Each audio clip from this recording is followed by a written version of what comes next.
Hello, my name is Ignacio Reda. I am a graduate student at the University of Puerto Rico in Mayagüez. We are live on the exploration vessel, the Nautilus, here in Hawaii using advanced imaging technology to map out the ocean floor. And without further ado, my esteemed guest, Dr. Bob Ballard, President and founder of the Ocean Exploration Trust. Great to have all of you using this amazing technology pioneered by the Office of Naval Research, and we'll give you a little test of that technology in a few minutes. Thank you. So I'll be passing over to the Chief of Naval Research, Admiral Rothenhaus. Hey, well, first off, congratulations on what is appears to be a wonderful exploration ongoing, and it is an honor for me to be here today and to join you electronically. I'm filled with jealousy. I would love to be at sea with you, and I know Dr. Drake is out there enjoying himself. And if you will share with him, I'm sorry for the 3:30 phone call this morning. I definitely owe him a beverage of his choice when he returns to the Office of Naval Research here in DC. But again, thank you so much. I'm honored to be a part of this. Ever since growing up, I've always admired at sea exploration, and as a Navy sailor, I appreciate the hardships of going to sea, but also the sense of wonder and exploration. And thank you all for the science you do for this nation and the world. Back to you, sir.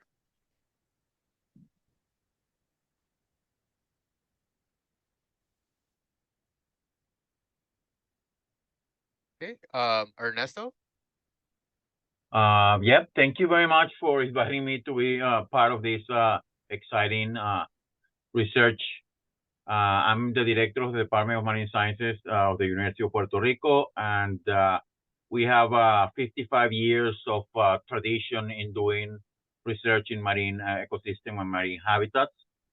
And in the late 2008 and 9, we actually started to explore the mesophotic coral communities and go into deep area. One of our professors today is actually working in the trenches and had a recent expedition with the Alvin in the Northern Caribbean.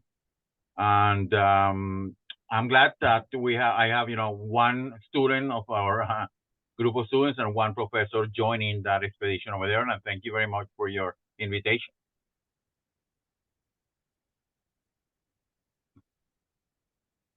All right,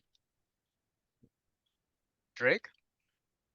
Hey, welcome everybody. I'm Tom Drake from the Office of Naval Research. I'm the head of the Ocean Battlespace Sensing Department.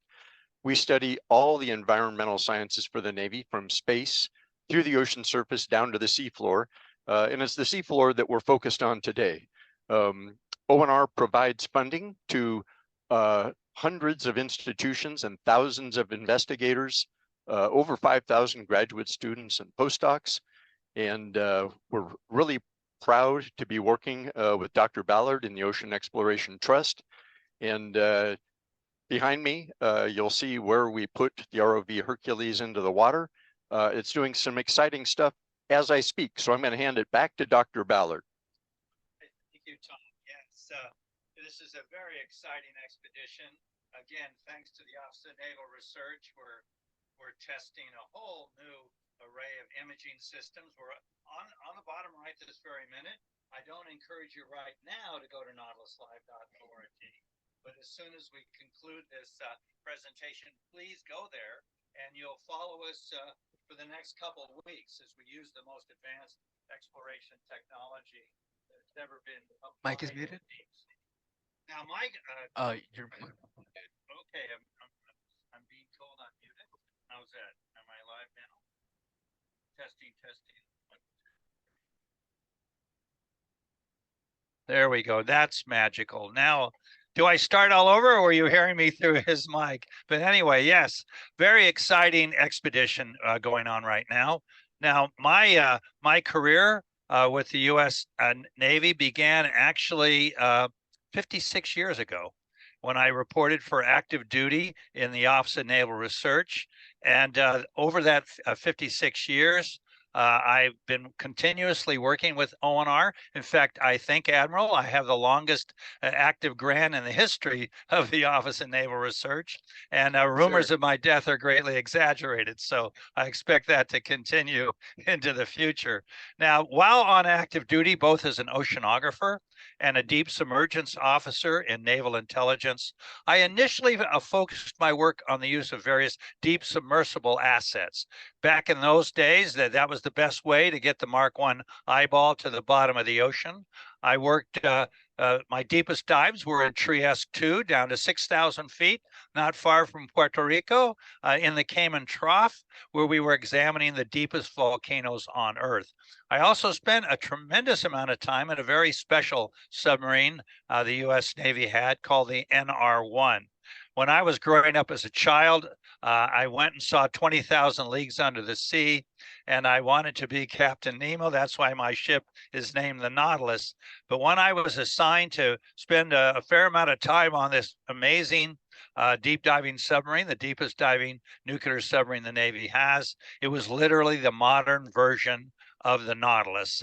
It not only could stay submerged for a month at a time, it had wheels you could roll along the bottom, and it had a viewport. So as I said, the closest you could get to my childhood dream in deep submergence. But I must say my favorite asset was the one developed by the Office of Naval Research and operated by the Woods Hole Oceanographic Institution, where I was assigned in March 6th, 1967. I reported to the Woods Hole Oceanographic Institute as a scientific liaison officer for ONR. And then after I finished my active duty and went into the Naval Reserve, I spent 30 years at the Woods Hole Oceanographic Institution, initially focusing on the development and use of Alvin, which is still very active to this very day. But it was Alvin that really conducted the first major expeditions of the largest mountain range on Earth in cooperation with the French. That little yellow submarine is the French submersible Sienna. And we were exploring different parts of the largest mountain range on our planet.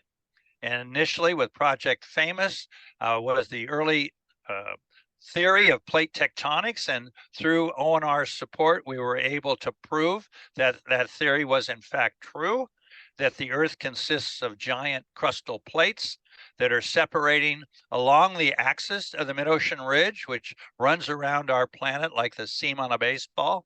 And along that boundary of creation, the Earth creates its outer crust. We then, after doing exploration of the mid-Atlantic ridge, which is a relatively slow spreading center at about 2.5 centimeters per year, we went into the Pacific, into the East Pacific rise, where the plates are separating at 10 centimeters a year. And there we really began to find some make amazing discoveries. The first was the discovery of these crazy features that ironically at the time, I call them black smokers because they look like black smokers until I got up close to them with our submersible Alvin. And I could see that in the first centimeter or two, the fluid was crystal clear. And I asked the pilot if he would find out how hot it was, and he wasn't too excited about that. But I was able to convince him to stick a probe into the opening of that chimney, and it pegged off scale, literally pegged off scale. And my pilot made that great scientific observation, that's hot. And when we pulled the device out, it completely melted.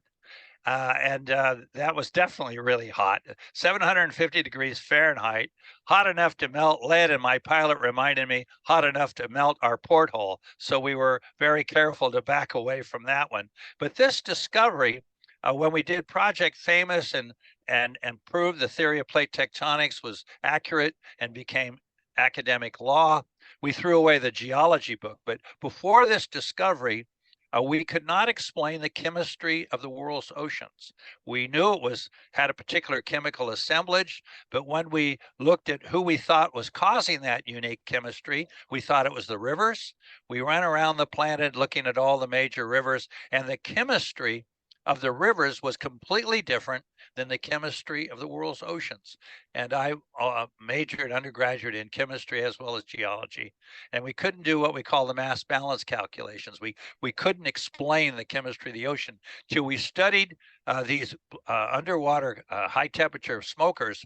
And if you go back to the mid-ocean ridge, as soon as you create the crustal plates, as you can see in the upper left image, you pull it apart and you create deep fissures. Imagine 70,000 kilometers of deep fissures running around the planet, because as you have an active volcanism to create new crust, then it takes years for it to pull apart, and that provides a pathway for seawater to go inside the earth. And when we discover these high temperature black smokers, we realize that the entire volume, think about it, the entire volume of the world's oceans was going inside our planet every 6 to 8 million years. And when we plugged all of that into our equations, for the first time, we balanced those equations and we threw away our chemistry book. Interesting how that was a major discovery, not only for its science, but what you're looking at here is mineral ore. The smoke is really not smoke. It's microcrystals of pyrite, chalcopyrite, and anhydrite, rich in copper, lead, silver, zinc, and gold, and most importantly, rare earths. So this is now unleashed this entire race to begin looking at the deep sea for mining, which is a very controversial issue now being discussed within the political world, scientific world, and economic world. How do you do that without having an adverse impact upon the environment of the ocean, which is still in debate? But those were important discoveries. But what really blew away everybody was living around these underwater hot springs were exotic creatures. So now we're going to throw away the biology book, because in our biology book, we were taught that all life on our planet is due to the sun. The euphotic energy coming off the nuclear energy of the sun travels through outer space, the speed of light, comes into our atmosphere, is then captured by the chlorophyll of plants, and it fixes carbon. And we were told that all life is based upon photosynthesis. Yet here in total darkness, in an area where you wouldn't expect to have exotic life forms, we had oases of life living around these hydrothermal vents, characterized by these giant tube worms. Some I've recovered are 13 feet tall, and they're sticking out. That red filament that you see sticking out of that white tube is literally the lung of the creature. It's literally ingesting in solution a poisonous hydrogen sulfide gas. And you will not only have these giant tube worms, you have giant clams. And these clams are a foot across, but they have human-like blood. You can see in the lower left, you'll see the human-like blood. And equally important, when we dissected them, we found that they had no internal organs. All of their internal organs were gone, and they had been replaced by another creature in the lower right called an extremophile that had learned how to replicate photosynthesis in the dark through a process we now call chemosynthesis. So out went the biology book, because we're now realizing that life can exist in very extreme situations. That's led us to work with NASA and the exploration of the moons of Jupiter and Saturn, and particularly Enceladus in Europa, where they have oceans, they have volcanic activity, and now there's efforts to find out if within those oceans there is actual life. So we expect to find life within our own solar system. But I think there will not be a plan B for the planet, as far as for the human race, as far as I'm concerned. Earth is our planet, and as you know, we need to do a little better job taking care of it. So that threw away the third textbook, but we also then entered into the area of maritime history and discovering all sorts of history beneath the sea. In fact, the oceans have more history in them than all the museums of the world combined. The United Nations estimates there's 3 million or more shipwrecks in the ocean, all with chapters of human history we've yet to find and read. That after Guadalcanal, I went after President Kennedy's PT-109, utilizing the technology of remotely operated vehicles. And so this is the age of remotely operated vehicles ushered in about 1981. The Office of Naval Research gave me a sabbatical to Stanford University when Silicon Valley was just cooking. And I came back and sat down with the artists at National Geographic. This article was published in 1981. Think about it, 42 years ago. This was my dream, to create telepresence. The idea was to leave the human body behind and send your spirit. One of the biggest problems you have in deep sea exploration, when I was diving in the Trieste to 6,000 meters, 20,000 feet, it took me 6 hours to get to work in the morning and 6 hours to get home at night. The coefficient of drag slows you down. It's an exponential function. And so I was spending most of my time going up and down like a yo-yo, spending very little time on the bottom. And again, I went to the Office of Naval Research and proposed developing what we call the Argo-Jason system. And fortunately, they funded me. Again, ONR has always been a pioneer and a risk taker in moving us in technology, even to this very cruise, which we'll talk about in just a second. But the whole idea here was to literally move your spirit through the fiber down to the bottom of the ocean. Initially on the ship, but more recently, we can do it from shore. That new technology led to the historical discovery of the RMS Titanic in 1985 and the German battleship Bismarck in 89. Through the course of my career, I've found over 55 shipwrecks dating back to the time of 350 BC, and actually 750 BC off of the Sinai. So the ocean, again, is full of amazing, amazing history. But that brings us to what we're sitting on right now, and that is the Nautilus. And this is the culmination of a 42-year dream to be able to boldly go where no one has gone before on planet Earth, but to involve everyone in the operation as we do it.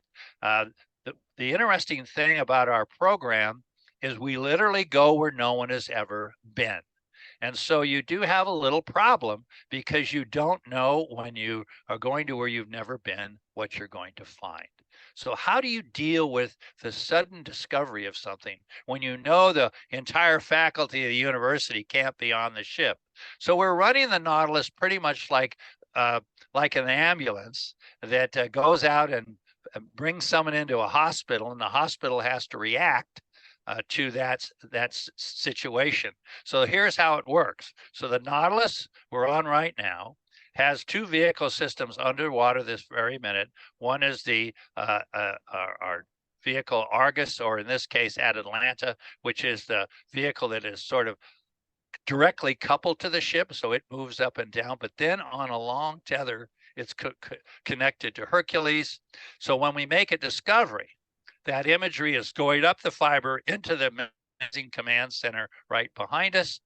And then the watch leader has a book that has a list of all sorts of scientists all over the United States, actually all over the world, who are willing to be a doctor on call, because it takes a tremendous amount of time and energy to get to a spot. And when you make a discovery, you can't say, I'll be right back. You want to prosecute that discovery immediately. And we do that by literally having doctors on call in all disciplines ready to go. Well, naturally, we always make our discoveries Sunday morning at 2 a.m., but we then wake up the scientist in bed. So imagine you're a doctor on call for our exploration, and the phone rings Sunday morning at 2 a.m. You wake up, we say, boot up your laptop. You literally boot up your laptop in bed. We promise you it's one-way video that you'll only see us. And then we literally stream the discovery to you. And while in bed, you make the decision whether to get out of bed or not. 90% of the time, they not only get out of bed, they jump out of bed because they need to be connected to land. We built this is our remotely operated vehicle, Hercules. And this is what I refer to as carrying my spirit. Now, I know many of you saw the original movie Avatar. And in that movie, there was a war veteran by the name of Jake. And Jake they were trying to infiltrate these people that look pretty much like humans, Navis, who were about 8 feet tall, blue-green, had crazy little ears and a tail they plugged into a dragon. But so they were going to infiltrate this group. So they took Jake, a war veteran, into an operating room, laid him next to a Navi. And then bingo, the Navi's eyes opened up. And I don't think people remember what Jake did. The moment he realized he was no longer in his body, but in another body because he saw his toes moving, he got up and ran out of the room, if you remember. And they thought, oh gosh, he's freaked out. So they went after him and they said, are you okay? They said, yeah, I'm fine. Why did you run out of the room? And he said, I wanted to wind in my face again. Remember why he said that? Because he was a war veteran. He was paralyzed from the waist down. But when he saw his feet move, he didn't care they were blue-green. He got up and ran. And this is my Navi. Hercules, developed by the Office of Naval Research, is my Navi that makes it possible for me to beam myself somewhere else. And that's where the future lies. The future lies, particularly in the military, in a war of robotic technologies where the human is somewhere else in the game. And again, ONR has been pioneering us in the development of that technology and continues to do that. So this is where we are right now. There's our command center right behind us. Hercules is down. And then you'll see the switcher on the lower left decides what to put on the satellite.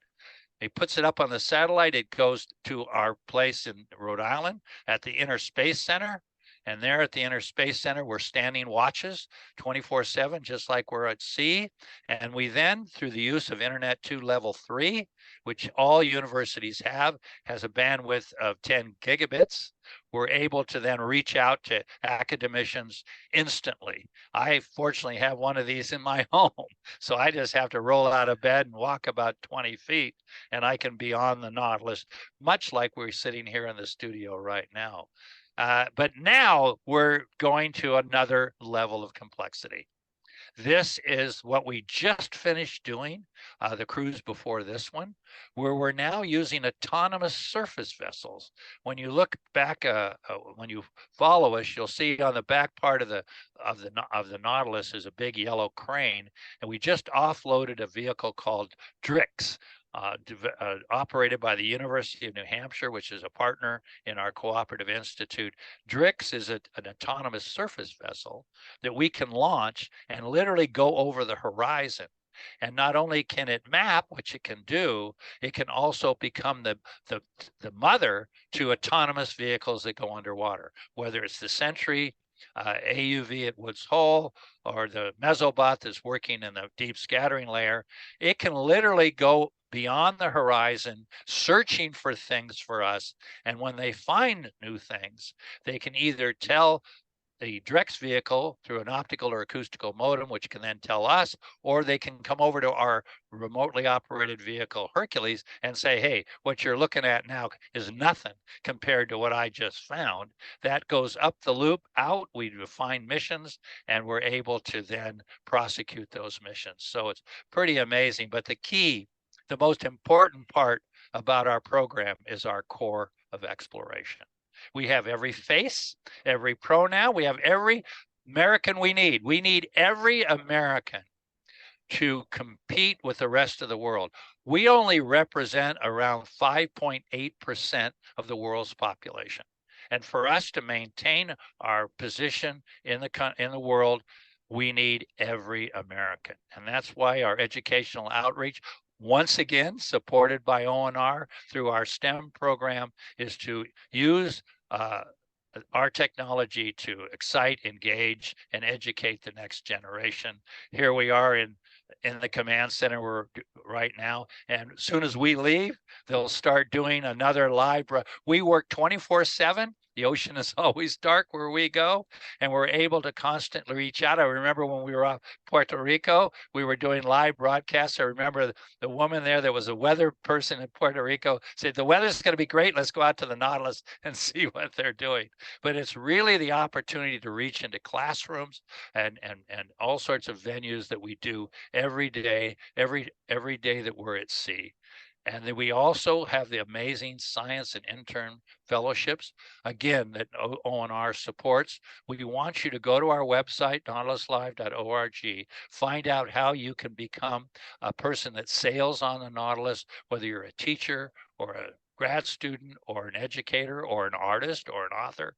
I love STEM, but I also love STEAM, where we add the arts, and we have lots of video engineers here who are in production who are in the arts. So it's an amazing opportunity. It's like a university at sea, mentoring the next generation. And then they all know at some point in the expedition, they're going to be live from their workstation. I might point out that picture in the middle is my daughter, Emily Rose, with a button nose, who started going to sea with me when she was 15, and she went to sea for 6 years before she went off into the video production industry. So here's our website, nautiluslive.org, and now let's take some questions out there. So do we have any questions from people that are watching?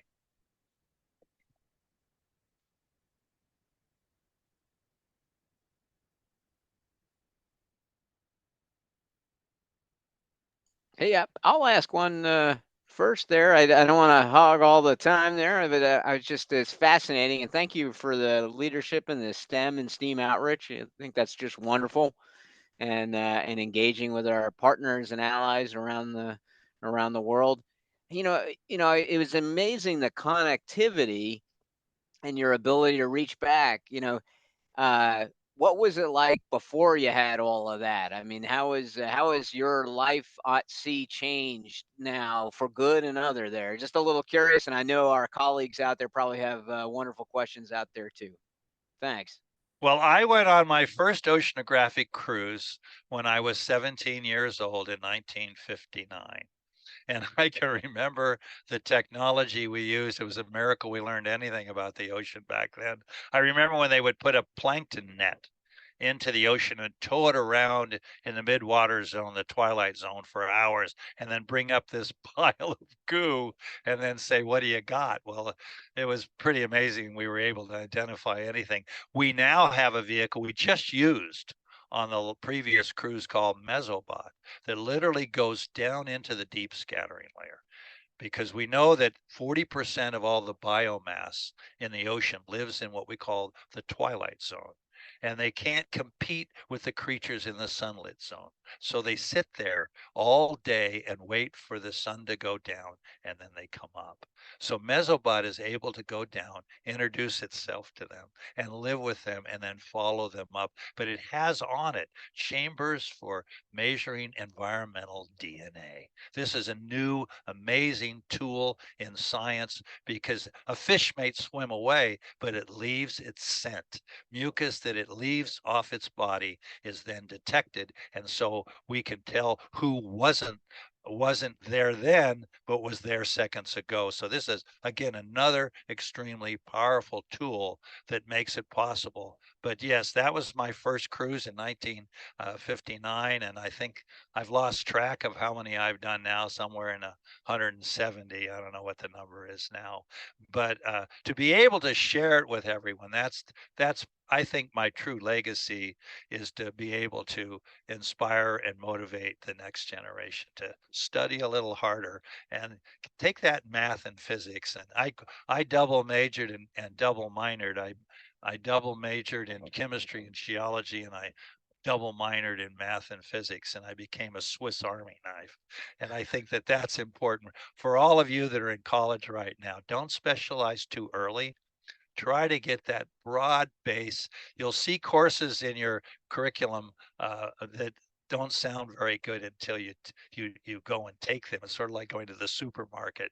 You see stuff like snails that you'd never thought you'd eat, but escargot is pretty good. So a key is taste everything that you can right now, so that you can be an explorer in your own right. You're going to live. I'm 82 years old in June, and I'm just getting going. So think about it. Don't be in a rush.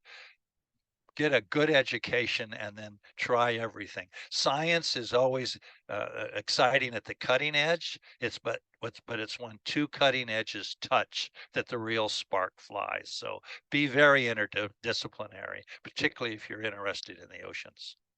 Another question? That's a very good point. I actually have a question here directed at me. And just to go off what Dr. Ballard mentioned too, diversify yourself. I started off studying coral reef ecology, doing study abroad in Belize and in Hawaii, and now I'm here back in Hawaii studying the deep ocean. And so my master thesis revolves around the work we're doing on here right now. And so in a nutshell, we're using advanced camera technology mounted on the Hercules, which is digitizing these underwater environments. And with that information, we're able to bring it back into the lab and virtually reconstruct these marine habitats. And in the long run, we'll hopefully be able to bring that to the wider audience and create this immersive kind of feeling that is basically the legacy of all this science culminating into this amazing virtual reality. And so, if I may just. There we go. There we are live. Yeah. In fact, can we patch in someone, Larry or Jonathan on watch?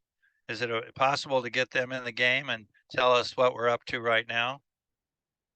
Can they talk? I don't know.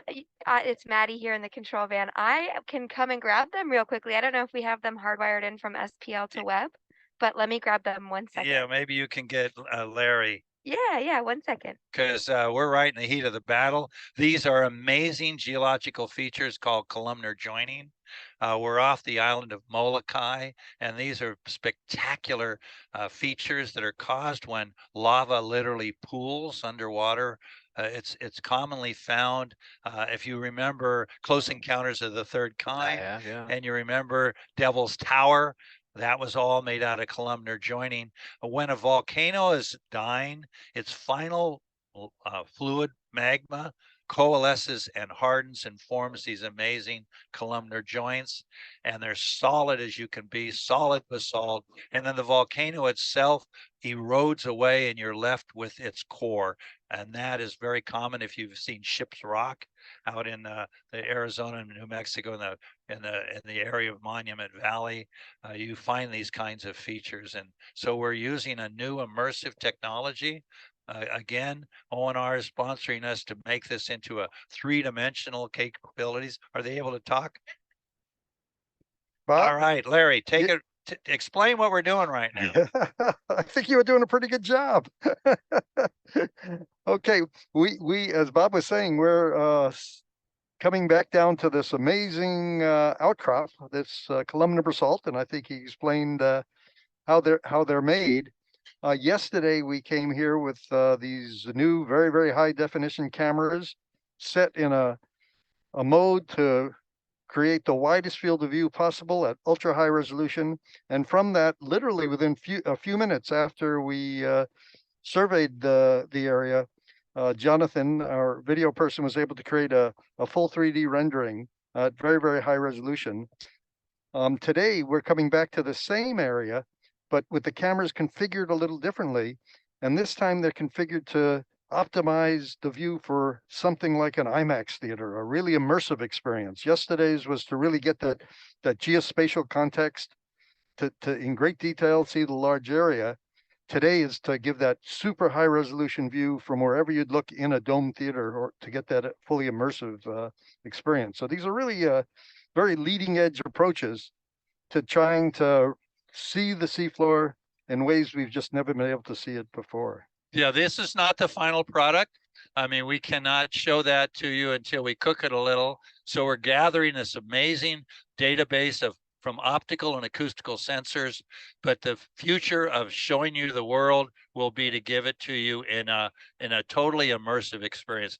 As you said when you opened the show, Admiral, you said that's an impressive command center that you have. Our goal is to make you a fish, and the technology goes away. And so when we get done with this, and I'll be coming down to DC in November, maybe I can show you the final product, but it's going to be an amazing immersive experience. And that's the new era of three-dimensional presentations that the young people, you got to go to the next level to get them. Yeah, and Bob, if I could chime in here and say, you know, what we really want is that everybody can share this experience wherever they are, and I think that's the ultimate goal, is to be able to have just broad ability to be able to explore at this level of detail. And the technology behind this is driven by the video gaming technology. Thank goodness for that. As you know, so I'm not that bad on video games. This is not shoot less people and get more into the technology of what video gaming can do. But you're really getting a lot of people ready for an exciting technology and career path in video simulation and engineering. So we're very thankful to have that technology right now. And Bob, I'm going to pass the mic over to Dan, okay? All righty, super. All right, thanks a lot, guys. Got to go back to work. All right.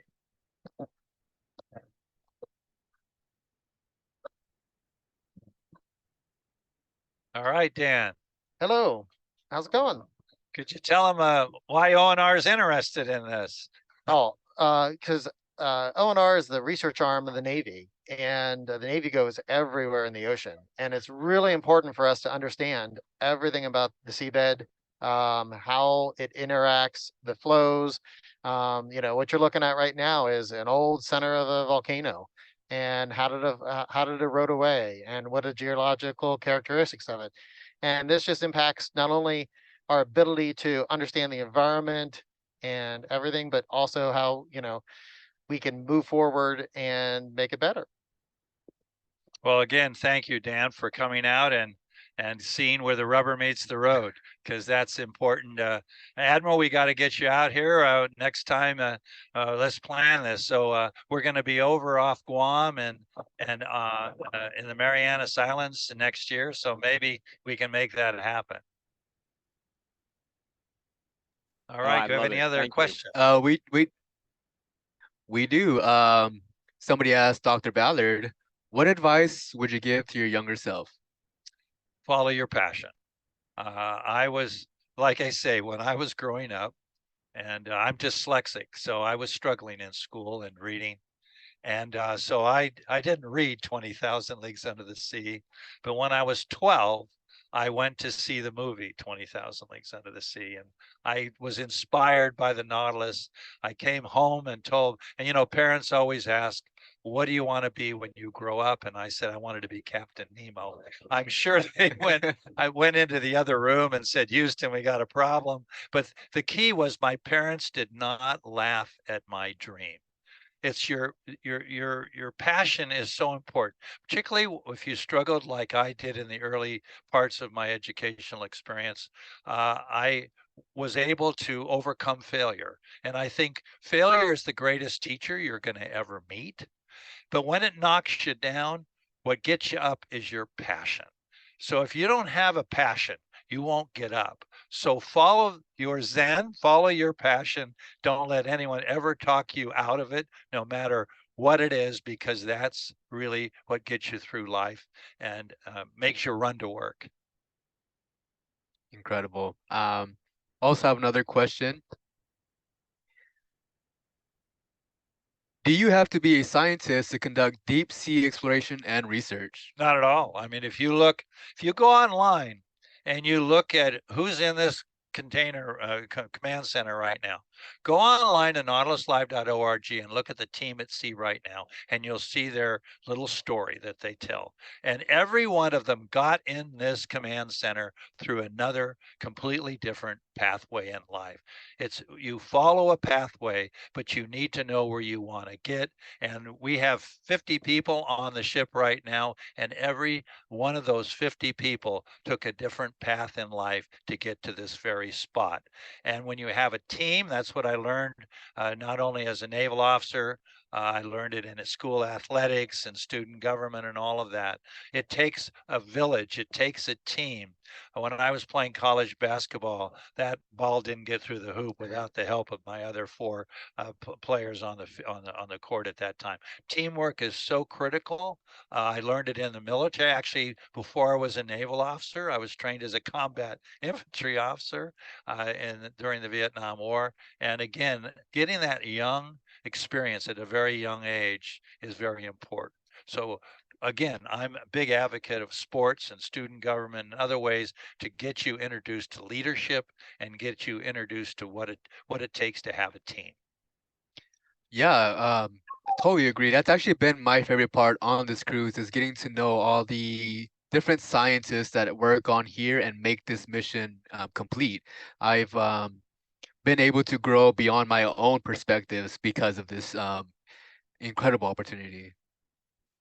We have another question here. Given the improvements in ocean science over the years, are you optimistic about large-scale remediation of marine issues?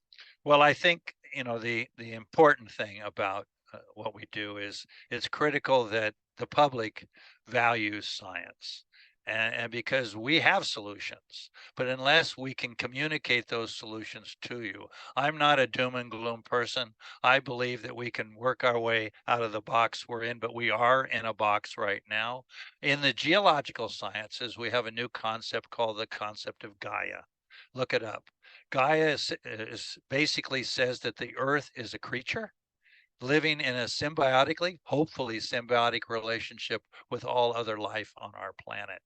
We need to be in sync with Mother Earth. And right now, one species is off the reservation, and that's us. So we have solutions about how to get more in tune with Mother Earth and the processes. But unless you respect science and respect what they're saying and act on that, it's not going to be a good end game for us. Very well said. Could you mention some other strange differences between the animals that live in the depths of the Titanic compared to surface marine animals?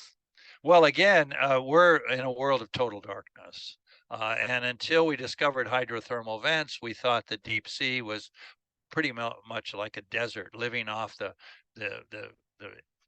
euphotic zone of particles coming down, feeding the deep sea, but there wasn't a lot of it. But when we found these hydrothermal vents, we found a very dense and rich and biodiverse community that showed us the ability of life to exist under all sorts of conditions.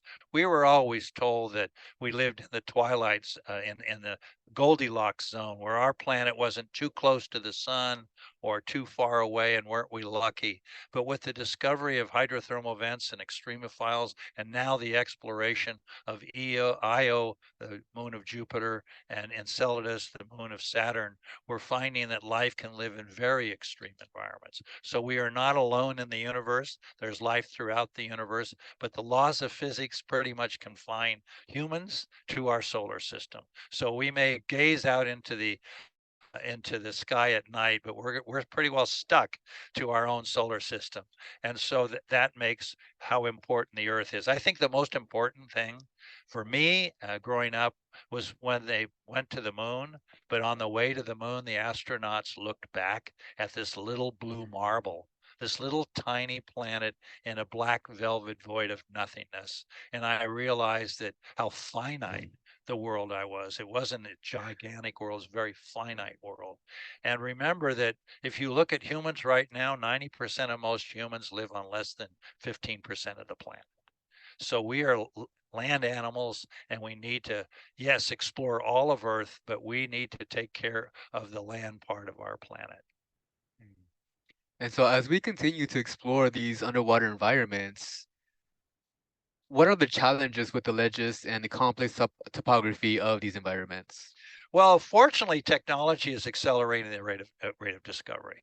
What we just did on this last expedition, where we had multiple vehicles in the water, we're getting now again in the Department of Defense developing autonomous vehicle systems where you literally have swarms of them, literally a pack of dogs that can go hunting for you. So the ability to increase your exploration footprint will accelerate our rate of discovery. So I think it's going to be amazing how much we learn in just the next decade or two. Incredible. And so you mentioned Drix. Do you think the autonomous vehicles are the futures of deep sea exploration? And if so, where does that leave people? Well, remember, there's a human in the loop. Yes. No, Drix is basically allows you to have what we call an end effector. We are land animals. I think most people don't want to go to sea for 12 months a year. I get an allowance from my wife of 2 months at sea a year, and if she goes, then I get credit. It doesn't count. But no, I think the ability of autonomous vehicles to take us where it's not safe for us to go, and where I really enjoy sitting in my command center at home. Literally, it's really funny. It took me a while to adjust to the fact that I was under the ocean in the Pacific, and I had lunch in the kitchen in Connecticut. But I got used to moving my body at the speed of light. But I think what you're going to see, really, what's going to be interesting. I'm the first of 13 generations of my family in America to go to college. So I'm very much for everyone getting to do what I'm doing. And that's what's happening. This is just the beginning of electronic travel. Imagine in the future, you'll have a room like this in your home. We used to call it the den when I was growing up. Well, the den is back. And imagine that you're going to get up and say, well, you want to go to the Serengeti? And bing, you're in the Serengeti. You're convinced you're there. You're talking to someone there. You're driving around looking at the amazing animals. You're leaving no carbon footprint, and you get a phone bill. I mean, that is where we're the age of electronic travel. The Department of Defense has pioneered technology that then comes into our everyday life. And you're going to see that with this kind of technology we're developing right now, of giving you an experience that will just, be remarkable, but you'll be able to do it from home, and you'll be able to do it instead of being a super rich person that flies around in a private jet. We have a future for you where you're going to be able to go to places you never thought you could go. And I think the more we travel, our spirits travel around the planet, the more it unites the planet. Beautiful. I think many of our audience members can find a lot of parallels in being one of the first of their families to go to college, the first generation, and just embarking on this journey. So what has been your most memorable moment in the deep sea? Oh, I've been lucky to have a lot of them. I think there was my memorable one when I came back from the Titanic. I got 16,000 letters from young kids all across our country in the first week. My desk literally disappeared beneath a pile of letters. And every one of those letters said, what do I have to do what you do? Because this is 1986, and they were seeing Star Wars and R2D2 and CP3O, but we had a real robot that went inside the Titanic. It was called Jason Jr. or JJ. And so they saw that the fiction was becoming a reality. And then the second sentence said, next time you go, can I go with you? And so I went again to ONR with a dream to do a program called the Jason Project. And I just met one of the ONR people aboard Kristen, was an 8-year-old when she did the Jason Project. I had over 12 million children go on my expeditions for 20 years. And to me, that's my true legacy. Yes, I found a lot of stuff, but my ability to reach out and motivate the next generation is, I think, the greatest thing I've ever been able to do. Wow. So has this been the most exciting part of your job? Yep. What we're doing right now, we're reaching out to a whole lot of people out there. So study hard. All right. And lastly, apart from the internship, what are some of the opportunities that recent graduate students can apply for? Well, we have programs for graduate students. Yeah, if you look at our interns program, we have a lot of graduate students sitting behind us right now that are going through. You couldn't ask for a better mentoring experience because you're at sea 24/7, and you get the opportunity to have long, long conversations that you really never get at a university. This is you're literally living on this ship for weeks on end, and have an opportunity to really have some pretty deep discussions. Wow. Well, thank you, Dr. Ballard. Now we're going to go to Travis and Kristen to talk about more opportunities. Yeah, hello everyone. I'm Dr. Travis Courtney. I'm an assistant professor in the Department of Marine Sciences at the University of Puerto Rico in Mayagüez. And we're standing here on the aft deck. You can see some cables running behind us. This is where we do all of the launching. So some of the business end for the footage that you saw on the screen up top. And we just wanted to highlight a couple opportunities for you so that you could get involved in ocean exploration. And so the first is at the University of Puerto Rico in Mayagüez. We have a series of programs in marine science, and that explores the physics, chemistry, geology, and biology of the oceans. And we also have a College of Engineering exploring all aspects of engineering. So none of this would be possible without critical development of all of the technology for ocean exploration and the sea.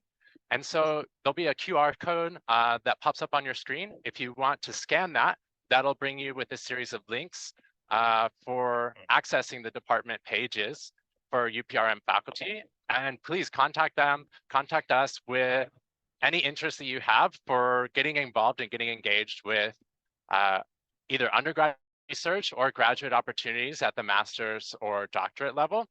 So that's one great way that you can get involved. And I'm also standing here today with Dr. Mitchell, who's going to be talking about ONR's STEM internship programs.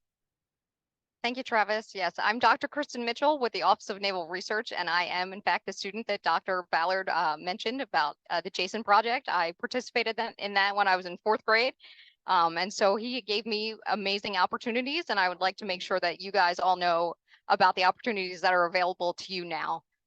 One of the ones I'm most familiar with is the Naval Research Enterprise Internship Program, or NREP.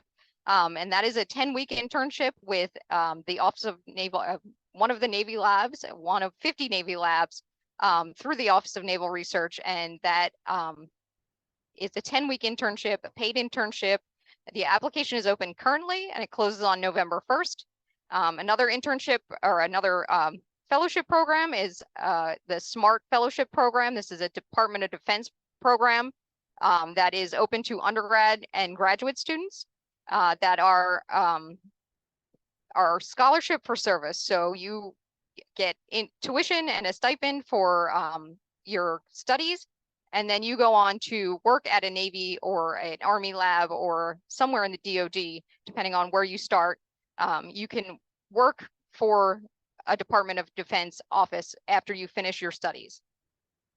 And then lastly, there's the graduate level fellowship. That's a 3-year fellowship for graduate students to complete their studies and their research. And that is just a grant. And that one closes on November 3rd. And the SMART Scholarship closes on December 1st. So those applications are open and available for you to apply to right now. So don't wait and go ahead and get those applications started and submitted on time. All right, awesome. And could you also highlight some of the internship opportunities available on here with Ocean Exploration Trust? Yes, as Dr. Ballard mentioned earlier, there is the internship program where students are working on board the ship, sort of with the ROVs and the video team and the ocean scientists. And those are available with on each expedition. And also we have the Science Communication Fellows, and that's generally educators that are working with the team and doing outreach events like this one throughout the day and night. They're 24/7. So if students are interested in talking to the team when they're out here, they can request an interaction and they talk with the folks with the Science Communication Fellows and sometimes some of the scientists on board as well. And then those you can sign up for through nautiluslive.org. If the both the internship, the fellowship, and then if you want like to have an interaction, you can find those there as well. And all of the Navy and DoD information can also be found at navalstem.us. So that has a full list of opportunities for science and engineering with the Department of Defense and the Navy specifically. Awesome, thanks so much. And you can also scan the QR code on your screen. It should be appearing up. So you can get at some of that pre-curated list of links for you to access all of those opportunities.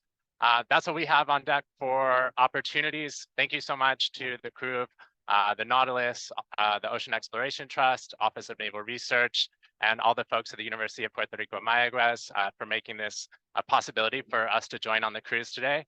Back up to you, Ignacio. All right, thank you. So I just wanted to say a special thanks to the Chief of Naval Research, Admiral Robinhouse, everybody, the support from the ONR team, and a special thanks to Dr. Bob Ballard. Thank you so much for giving your time. And I wanted to leave it off on this. For more information about opportunities, please go on the website, continue following us on nautilus.live.com. Thank you very much. All right. Please study hard. It's worth it. Take care. Bye-bye. Thanks, everybody. Great job. Thank you so much. Excellent. Thank you, everyone. Thank you so Thank you. much. All right, we'll be heading up there.